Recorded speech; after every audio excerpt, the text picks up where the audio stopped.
I never thought a simple car repair would change my life. But that's exactly what happened on a sweltering summer afternoon last year. The air was thick with the scent of motor oil and metal as I pulled into Mike's auto shop, the neighborhood garage that had been recommended by practically everyone I knew. The familiar sounds of pneumatic tools and classic rock radio filled the space as I stepped out of my car, a 2012 Honda Civic that had been making an unsettling, rattling noise for the past week. I was nervous, not just about the potential cost of repairs, but because I've always felt out of place in these traditionally masculine spaces.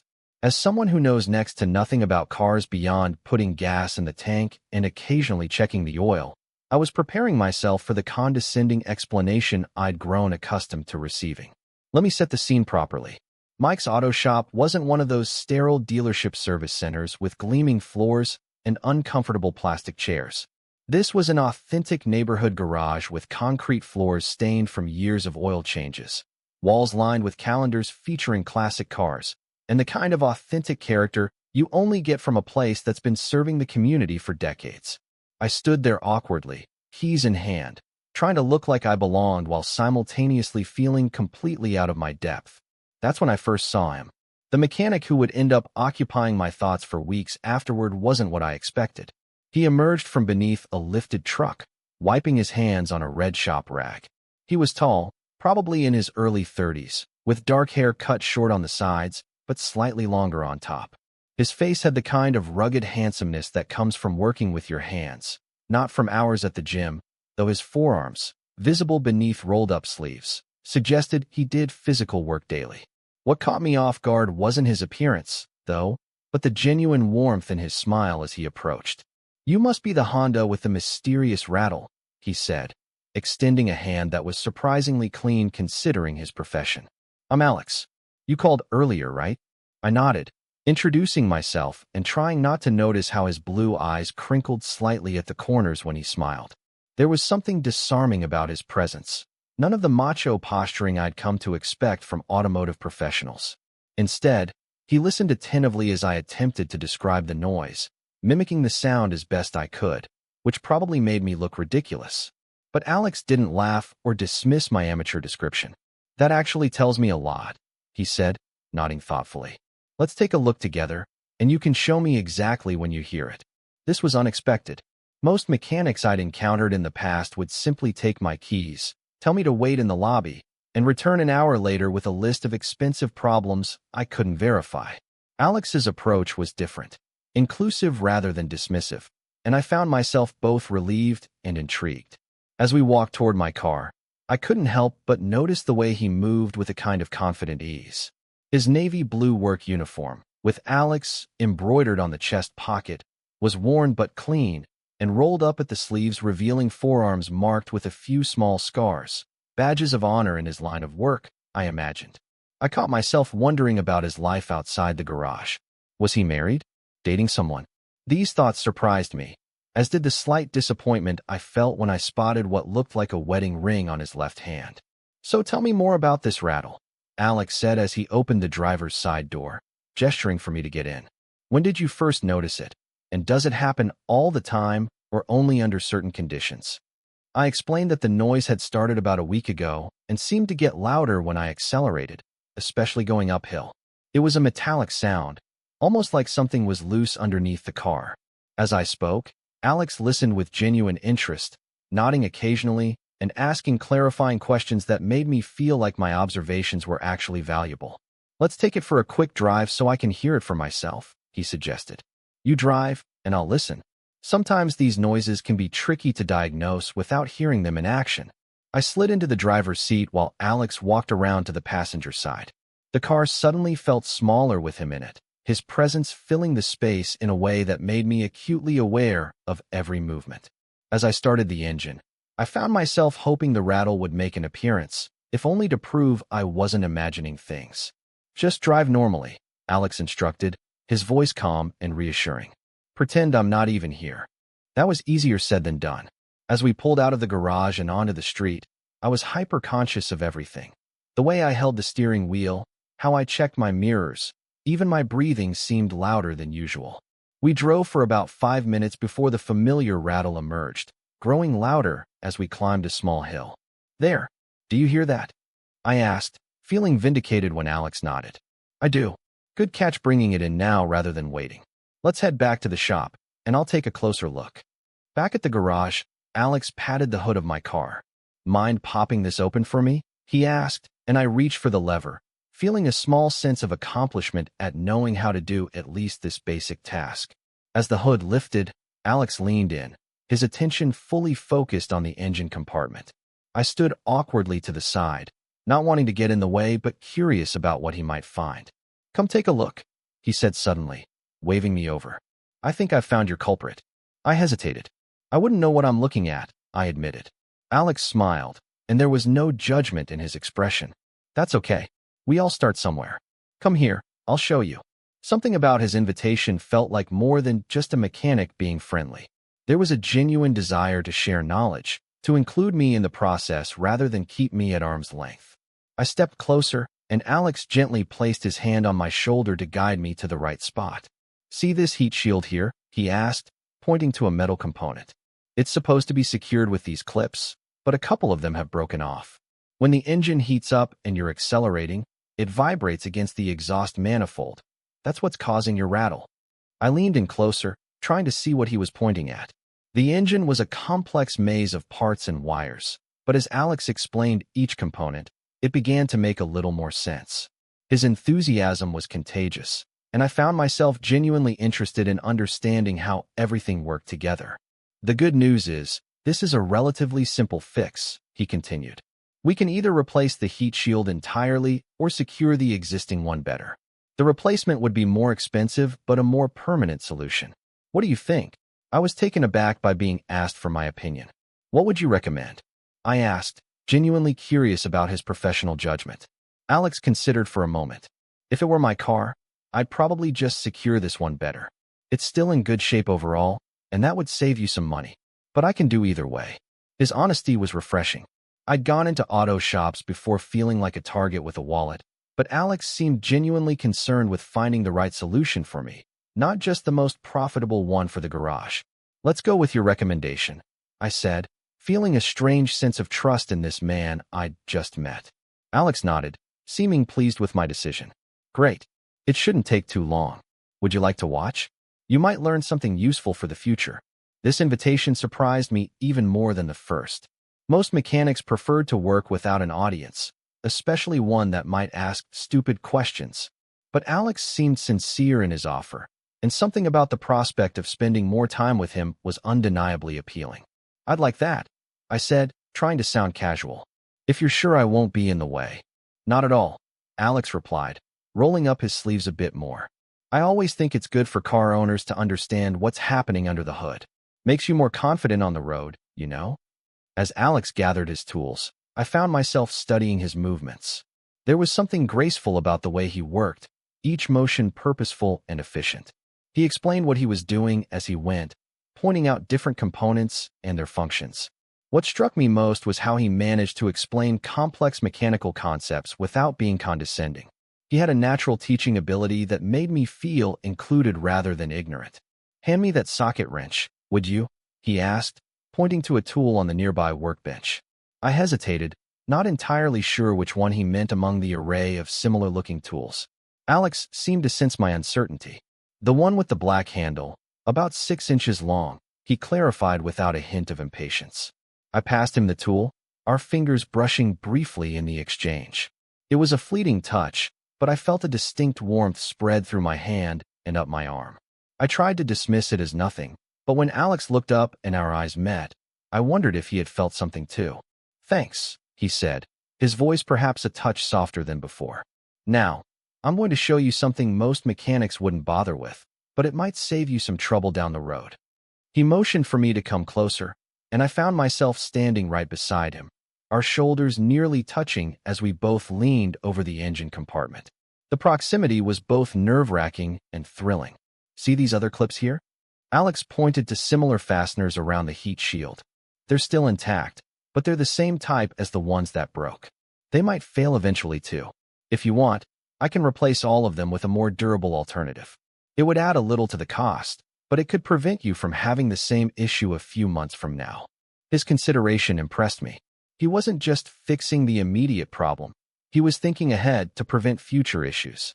It was the kind of thoughtfulness that seemed to extend beyond his professional obligations. That sounds like a good idea, I agreed, increasingly aware of how close we were standing. I could smell a hint of cologne beneath the more prominent scents of the garage, something woodsy and subtle that suited him perfectly. As Alex worked, he continued his impromptu automotive lesson, explaining how the exhaust system functioned and why the heat shield was important. I found myself genuinely interested, asking questions that would have embarrassed me earlier, but now seemed natural in the comfortable rapport we'd established. "You're a quick learner," Alex commented, glancing up with an appreciative smile that made something flutter in my chest. "Most people's eyes glaze over when I start talking about exhaust systems." "You make it interesting," I replied honestly. "And you don't make me feel stupid for not knowing things." Alex paused in his work, looking at me more directly. "Everyone has different kinds of knowledge. I might know cars, but I bet there are plenty of things you could teach me." There was something in his gaze that felt more personal than our previous interactions, a moment of connection that transcended the professional relationship between mechanic and customer. I found myself wondering again about that wedding ring I thought I'd seen earlier, but from this angle, his left hand appeared bare. The moment was broken when Alex turned back to the engine. "Almost done here.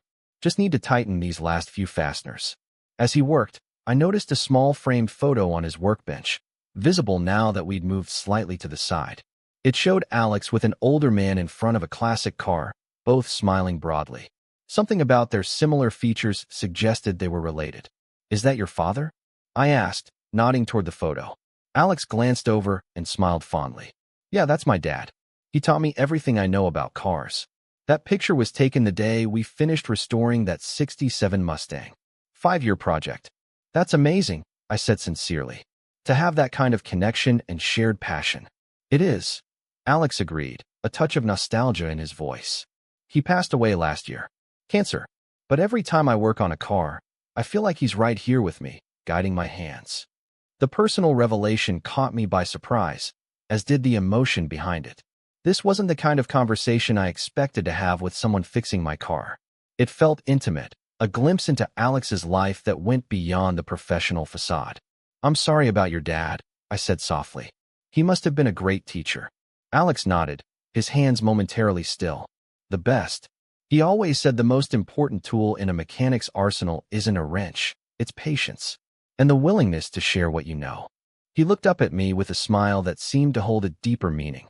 "That's why I like showing customers what I'm doing. It's my way of honoring him." This revelation shifted something in my perception of Alex. What I had interpreted as potentially flirtatious behavior was perhaps something else entirely. A man honoring his father's legacy by passing on knowledge, by treating people with respect regardless of their automotive expertise. "That's a beautiful way to remember him," I said, feeling a new kind of connection forming between us. One based on genuine human understanding rather than the fleeting attraction I'd been fixating on. Alex finished tightening the last fastener and straightened up. "There. That should take care of your rattle. But before we close everything up, would you like to learn how to check your oil and coolant levels? Basic stuff that everyone should know, but a lot of people never learn." "I'd like that," I said, genuinely interested now in learning these practical skills. "Great. Come here," Alex said, gesturing me closer. "I'll guide you through it." As I stepped forward, Alex moved to stand behind me, close enough that I could feel the warmth of his body. "First, you need to locate the dipstick," he explained, his voice close to my ear. "It usually has a brightly colored handle. In your Honda, it's this yellow loop here." He reached around me, his arm brushing against mine as he pointed to a yellow plastic loop protruding from the engine. The contact sent an unexpected shiver through me. "Go ahead and pull it out," Alex instructed. I reached for the dipstick, but hesitated, suddenly self-conscious about my inexperience. Alex seemed to sense my uncertainty. "Here, let me guide you," he said, and before I could respond, his hand was covering mine, his chest pressed lightly against my back as he helped me grasp the dipstick. The moment was electric.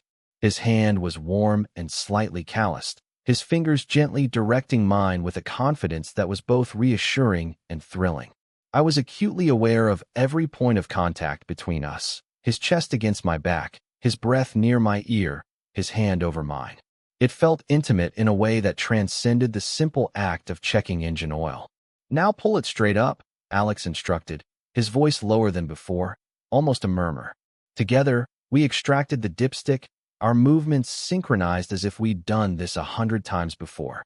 "Now wipe it clean with this," he said, handing me a shop rag with his free hand while his other remained lightly on my shoulder.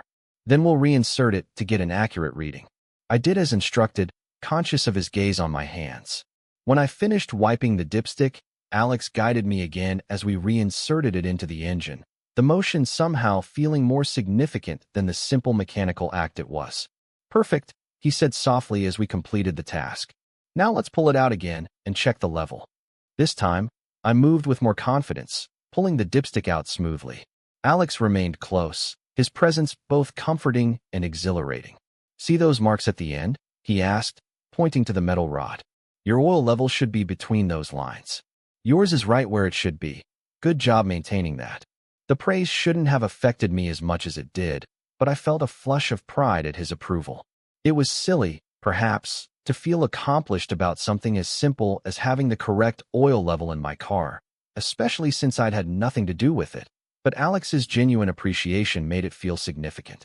"Now, let's check your coolant," he continued, moving slightly to the side, but keeping one hand lightly on my back as he guided me to another part of the engine. "This reservoir here holds your coolant. You can see the level through the plastic. It should be between these two lines when the engine is cool." I nodded, absorbing the information while simultaneously trying to process the confusing mix of emotions his proximity was stirring in me. Was this normal mechanic behavior? Was I reading too much into these moments of contact? Or was there something more happening between us? "You're a natural," Alex said as I correctly identified the coolant level. "Some people come in here for years and never bother to learn these basics.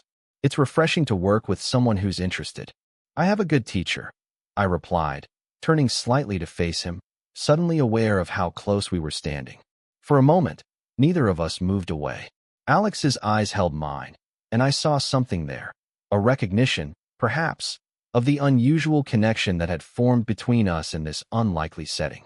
Then, as if remembering himself, he stepped back slightly, creating a more professional distance. "We should check one more thing while we're here," he said, his tone returning to its earlier instructional cadence. "Your battery terminals. Corrosion can build up and cause starting problems." He showed me how to inspect the battery terminals for the white powdery substance that indicated corrosion, explaining how to clean it if necessary. As he talked, I found myself watching his hands, strong, capable hands that moved with precision and confidence. I wondered how those hands would feel in other contexts, then immediately tried to banish the thought. "And that covers the basics," Alex said, straightening up and wiping his hands on a rag. "Any questions?" I had many questions, but none of them were about car maintenance. Instead, I asked the only one that seemed safe. "How often should I check these things?" "Oil and coolant levels. Once a month is good practice. More often if you notice any leaks or if your dashboard warning lights come on." Alex closed the hood of my car with a gentle push. "Speaking of which, do you know what all your dashboard warning lights mean?" I shook my head, embarrassed by my ignorance, but no longer afraid to admit it. "Not really. I know the obvious ones like the gas pump, but the others, I usually just panic if any of them light up." Alex laughed, a warm sound that made me smile in response. "That's a common reaction. Tell you what, I've got some downtime now. Why don't you hop in the driver's seat, and I'll give you a quick rundown of what each symbol means." The offer seemed to extend our time together, and I found myself eagerly accepting. We moved to the front of the car, and I slid into the driver's seat while Alex leaned in from the passenger side, his arm resting on the back of my seat as he pointed to various symbols on the dashboard. "This one here is your check engine light. Probably the most stress-inducing of them all," he explained with a smile. "It doesn't always mean disaster, though. Sometimes it's just a loose gas cap or a minor sensor issue." As he continued explaining each symbol, I was only partly focused on the information. The rest of my attention was captured by his proximity, the way his arm occasionally brushed against my shoulder as he pointed to different parts of the dashboard, the scent of him, a mixture of cologne, coffee, and the clean smell of the soap he must use to wash away the garage grime. "And this one," he said, pointing to a symbol I'd never noticed before, "is your tire pressure warning. It comes on when one or more of your tires is significantly underinflated. Where would I check that? I asked, genuinely curious now about maintaining my car properly. Good question, Alex replied, seeming pleased by my interest. Let me show you. He straightened up and motioned for me to join him outside the car. As I stepped out, he led me to the driver's side front tire. Every car has the recommended tire pressure listed somewhere, usually on a sticker inside the driver's door jamb. He explained, opening my car door to show me. See here? It says 32 psi for your model. I nodded, trying to commit the number to memory. To check it, you need a tire pressure gauge, Alex continued, retrieving one from his pocket. May I? He asked, gesturing toward my hand. When I nodded, he placed the gauge in my palm, then covered my hand with his to show me how to hold it. You press this end firmly against the valve stem. That's this little projection here on your tire, he explained, guiding my hand to the correct position. The contact was brief but electric, his fingers warm against mine as he helped me position the gauge correctly. When he released my hand, I felt an almost palpable absence, as if something essential had been withdrawn. Now press firmly, he instructed, watching as I followed his direction. The gauge made a slight hissing sound, then displayed a reading. 31 psi, I read aloud. Very close to perfect, Alex nodded approvingly. Just 1 pound under the recommendation. Not enough to trigger your warning light, but if you want, I can top it off for you. Please, I said, perhaps too eagerly. I'd like to learn how to do that too. Alex smiled, that warm, genuine smile that had been affecting me all afternoon. You're really taking this seriously. I wish all my customers were as interested in learning about their vehicles. He retrieved an air hose and demonstrated how to add air to the tire, then let me try it myself. As I fumbled slightly with the hose, Alex stepped closer, his hands once again guiding mine. Like this, he said softly, his chest against my back as he helped me position the hose correctly on the valve stem. You need to press it straight on to get a good seal. I was acutely aware of every point of contact between us, his hands on mine, his chest warm against my back, his breath tickling my ear. It felt intimate in a way that went beyond the professional relationship of mechanic and customer, yet there was nothing inappropriate about it. He was teaching me, guiding me, sharing his knowledge in the most direct and effective way possible. When the gauge showed exactly 32 psi, Alex stepped back, and I felt both relief and disappointment at the loss of contact. Perfect, he said, his voice carrying a note of pride. Whether in his teaching or my learning, I wasn't sure. You're all set now. Your car is fixed, and you've learned some basic maintenance skills. Not a bad afternoon's work. As we walked back toward the office to settle the bill, I felt a strange reluctance to leave. What had started as a simple repair had become something more, a connection, a learning experience, perhaps even the beginning of a friendship. Alex had made me feel capable and respected in a space where I'd previously felt out of place. In the office, Alex wrote up the invoice, explaining each charge clearly and even showing me where he'd save me money by securing the existing heat shield rather than replacing it. The total was far less than I'd feared. Thank you for taking the time to explain everything, I said as I handed over my credit card.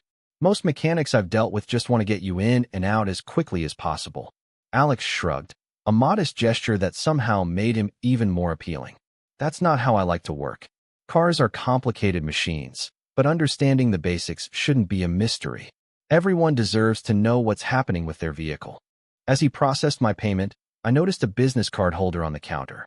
The cards featured the garage logo and Alex Morgan, Master Technician, printed beneath it. On impulse, I took one, slipping it into my wallet. All set, Alex said, handing me my receipt and keys. Your car should be running smoothly now, but if you hear that rattle again or have any questions, don't hesitate to come back. I will, I promised, meaning it more than he probably realized. As I walked toward my car, Alex followed, a gesture that seemed to extend beyond mere professional courtesy. One more thing, he said as we reached my vehicle. If you're really interested in learning more about car maintenance, I teach a basic automotive care class at the community center every other Saturday morning. Nothing fancy, just practical skills for everyday drivers. You might find it useful. The invitation caught me by surprise, but it was a welcome one. That sounds great. I'd like that. 9 a.m., Westside Community Center, Alex said with a smile. No need to register, just show up. This Saturday is the next one. As I got into my car, I felt a sense of anticipation that had nothing to do with my now-repaired vehicle and everything to do with seeing Alex again. I started the engine, noting with satisfaction the absence of the rattle that had brought me here in the first place. As I pulled away from the garage, I glanced in my rearview mirror to see Alex still standing there, watching me leave. The image stayed with me as I drove home. Alex in his work uniform, that genuine smile, and the memory of his hands guiding mine. What had started as a routine car repair had become something unexpected. In showing me how to check my oil and inflate my tires, Alex had done more than just fix my car. He'd given me confidence in a realm where I'd previously felt helpless. And in guiding my hands over his, he'd awakened feelings I hadn't anticipated when I'd first pulled into his garage. I found myself looking forward to Saturday morning with an eagerness that surprised me. Whether this connection would develop into something more remained to be seen, but one thing was certain: I'd never look at car maintenance the same way again. And whenever I checked my oil or tire pressure in the future, I knew I'd remember the feeling of Alex's hands over mine, guiding me into a new kind of confidence and possibility. Total _char_count, 18,894.